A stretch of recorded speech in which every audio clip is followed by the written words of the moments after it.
Where do you find wonder? Or, phrased differently, what gives you energy or motivation to keep going, to get up every day, and to do something good in the world? For me, that motivation comes from the stars. I'm an astrophysicist and PhD candidate here at Yale, where I study the over 5,000 planets that exist outside of our solar system. Every day, I try and figure out what are they made of, how did they form, and what can that tell us about how our own planet fits into this universe. Today, I'm here to share with you why, in a world overflowing with crises right here on this planet, looking up at the night sky and observing the stars is one of the most powerful actions we can take for the future. Before I was the astrophysicist standing before you today, I was a little girl with a cardboard box in the living room that doubled as my rocket, and green Play-Doh that I mashed and formed into a model of the two rovers that had landed on Mars in the early 2000s, Spirit and Opportunity. I would spend hours telling anybody who would listen about how these two rovers were off on this mission to search for life in the universe. They were going to look for water on this other planet. They were off, they were roaming around, and they were going to help us learn about what it means to be human in the universe. I would spend equal amounts of time punching at makeshift buttons in my cardboard rocket and pretending that I was on a voyage across the stars to be the first person to step foot onto this red planet and leave footprints in the dust on Mars. As I got older, I followed that passion, and I started to read as many books as I could about astronomy. I read all the ones at the library. I became best friends with the planetarium director. And then when I got into middle school and high school, I started to take all the classes that I could that were related to physics and math. But as I got older, I lost that connection to the sense of wonder that that little girl with her cardboard rocket had and the passion that she had for that night sky. I started to care more about my test scores and my grades than about why I was on this path to begin with. When I went to college to study astrophysics, that stress and intense focus on external factors only intensified.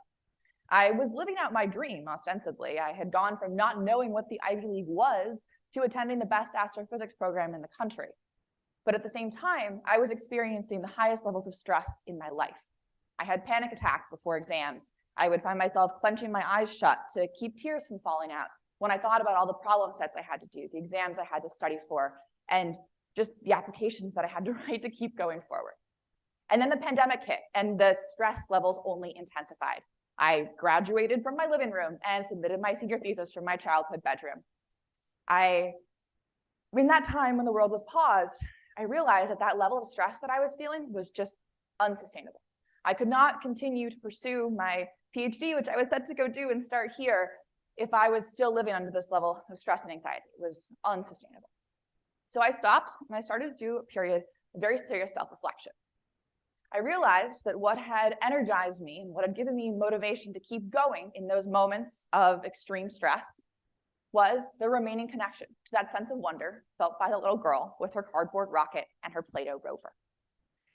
In high school, in the nights before AP tests, I would step outside, plant my feet in the cold grass, look up at the night sky, feel the cold mountain air on my cheeks, and look at the Milky Way stretched across the sky above me.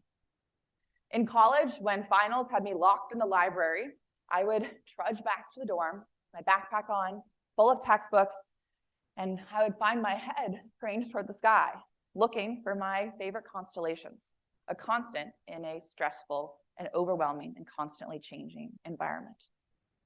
When elections rocked the world, when we saw unprecedented geopolitical shifts, when we had the global pandemic hit, I stopped, I paused, looked at the stars, and I observed hope.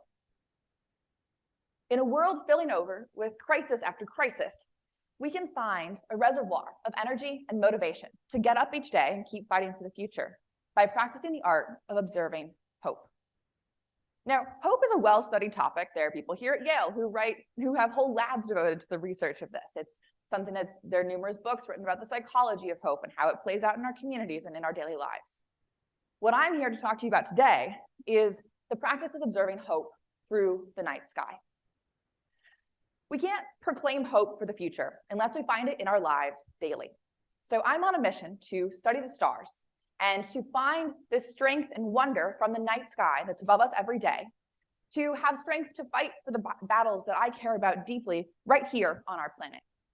And I'm also on a mission to share that source of strength with the world. Every day, I try and find some way to connect myself to the wonder that that little girl with her Play-Doh rover and cardboard rocket had for the world. Last week, I got to do that by fulfilling one of my wildest dreams and visiting the NASA's Jet Propulsion Laboratory in California and seeing the real-life version that's taller than I am of the rover that I had made out of Play-Doh all those years ago. Other days, I find this sense of wonder just by stopping and looking at the night sky on my way home from work.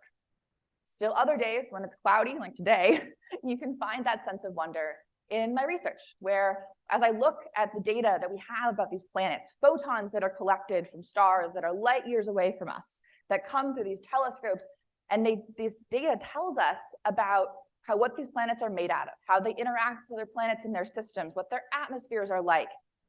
And with that, we're observing these stars, and that fills me with a sense of wonder. We're observing these stars, and we're observing hope. Observing hope in the night sky is a practice that is a part of the human history and experience. Virtually every culture has some connection between the night sky and their norms, whether it's religious holidays that are based on lunar cycles, or buildings that are set up to match astronomical events, or even just the planets' names that are on your calendar every week. We see these echoes of this source of hope worldwide.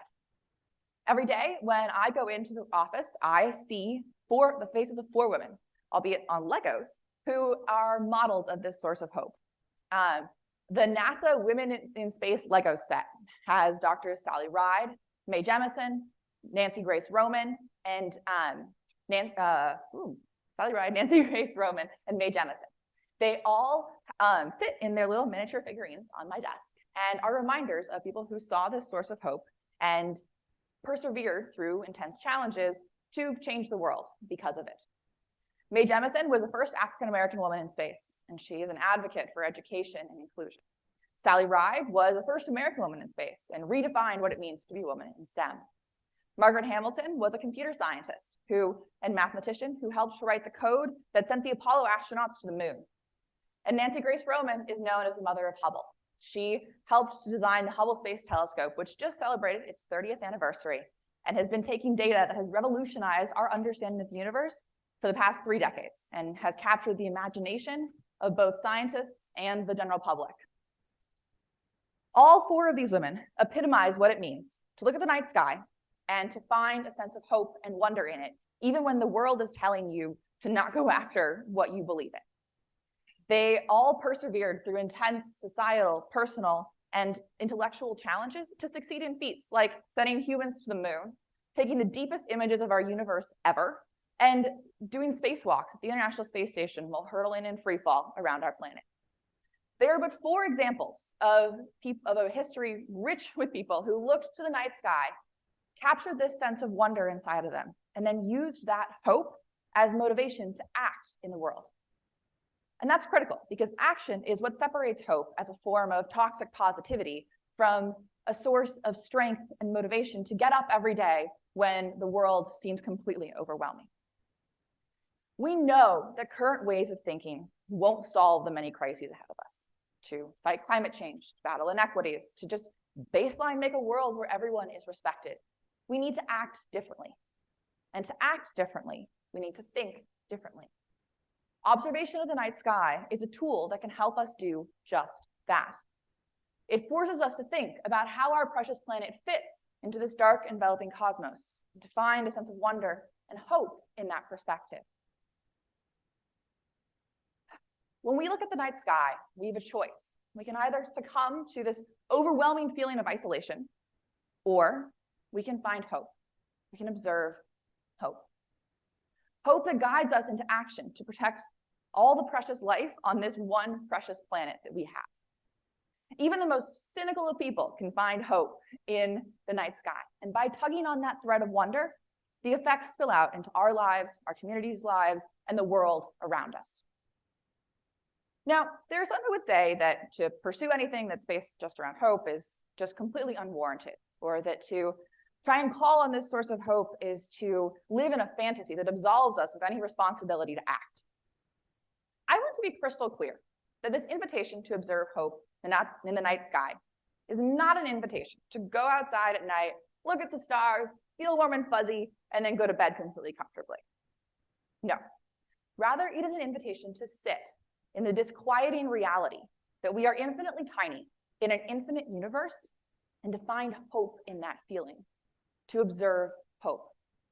It is a call to, at the end of a challenging day, when you've been fighting all day, you're exhausted, stop, to pause, and to look at the night sky, and to find strength and energy in that wonder of the stars stretched out above you that gives you the strength to wake up the next morning and keep fighting again. Humility and energy to fight for the future, born of the observation of the night sky, is what justifies this pursuit of practical hope. So as you leave today, I invite you to observe hope. Tonight, before you go to bed, look for the moon, look at the stars, or find what brings you hope. Maybe it's not the night sky, but where do you see hope and wonder in the world? When you find it, notice it, pause, sit in that, and absorb it. And then share that feeling with your friends, your family, your community, your neighbors. We have the deep privilege of getting to wake up every morning and write the next chapter of human history. May we honor that privilege by finding hope in our lives and using that hope as strength from which to act every single day for the rest of our lives. Thank you.